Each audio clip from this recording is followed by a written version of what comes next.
Le rôle de Man & Nature, c'est de créer un lien. Je veux dire, on a travaillé, moi j'ai travaillé 20 ans, j'ai créé ma propre ONG à Madagascar, donc on a appris beaucoup de choses sur comment il faut travailler avec les communautés locales. C'est pas facile, on est très loin, on a des communautés très pauvres, des environnements très riches, mais très menacés aussi.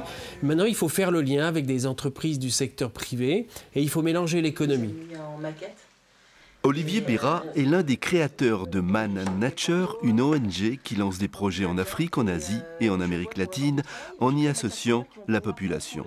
Ce jour-là, il revient de Madagascar avec de l'huile essentielle de Niaouli qu'il propose à Ludvina Sanchez, la gérante d'une SCOP qui crée sa propre marque de cosmétiques bioéquitables.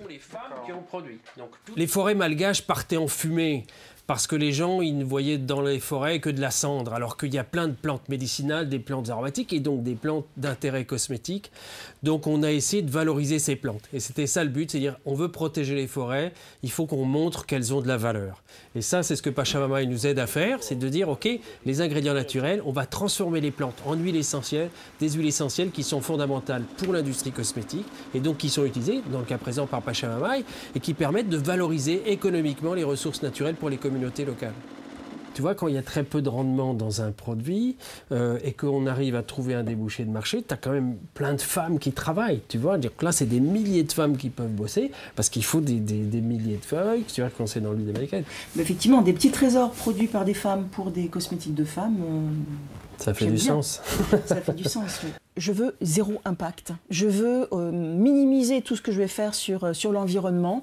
Je veux arrêter de faire d'être dans un système où finalement la cosmétique vient polluer, où on se retrouve avec un maximum d'huile issue du pétrole. Là, je sais qu'on a des produits qui sont complètement naturels, qui en plus derrière ont une superbe histoire parce que c'est des communautés qui avant vivaient de la déforestation, la transformation du bois en charbon. Là, en leur demandant, enfin en leur montrant une nouvelle attente, elles sont capables de transformer leur activité économique. Et pour nous, c'est essentiel. Pachamama, ça veut dire mater nourricière en quechua. Ça veut dire que derrière, on a toute cette réflexion sur, ok, on reçoit des choses de la nature, on en reçoit les bienfaits, mais derrière, qu'est-ce qu'on fait? Comment on rend? Dans son laboratoire, cette ancienne psychologue convertie au véganisme, une philosophie qui refuse toute exploitation des animaux, produit elle-même savon, shampoing et dentifrice à partir des huiles essentielles issues du commerce équitable. On a une base de savon liquide qu'on a saponifié à froid qui est très douce pour la peau. Et l'idée, ça va être de construire un savon qui soit vraiment un savon de soin. Donc on va utiliser l'huile essentielle de Niaouli de façon à avoir des actifs cicatrisants, antiseptiques. On va combiner ça avec du curcuma, qui a aussi ses vertus antiseptiques. Et donc l'idée, c'est d'avoir un savon qui soit vraiment blindé en actifs.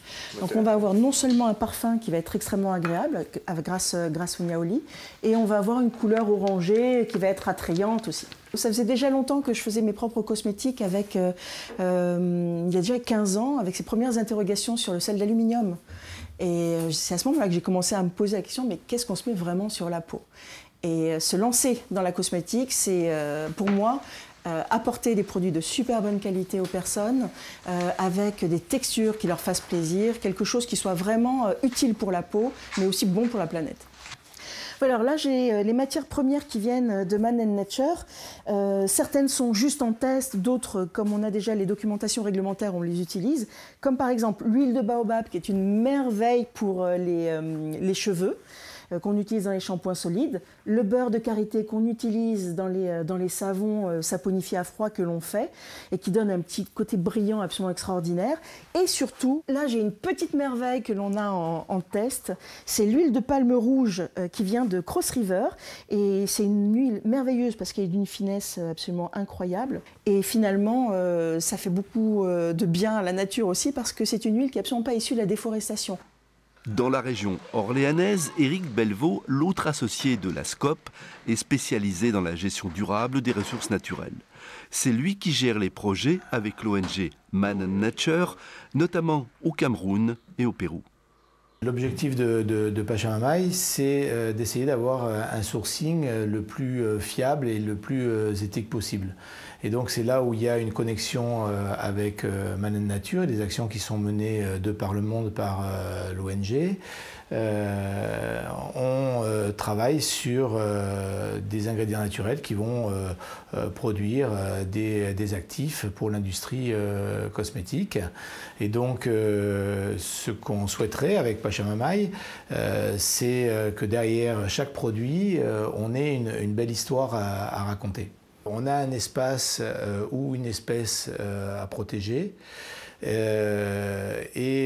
Pour que les gens n'aient plus d'impact sur ces espaces ou sur ces espèces, on leur procure des revenus complémentaires. L'entreprise, dont l'activité se développe surtout sur Internet, attend sa certification par Nature et Progrès pour fournir les magasins bio.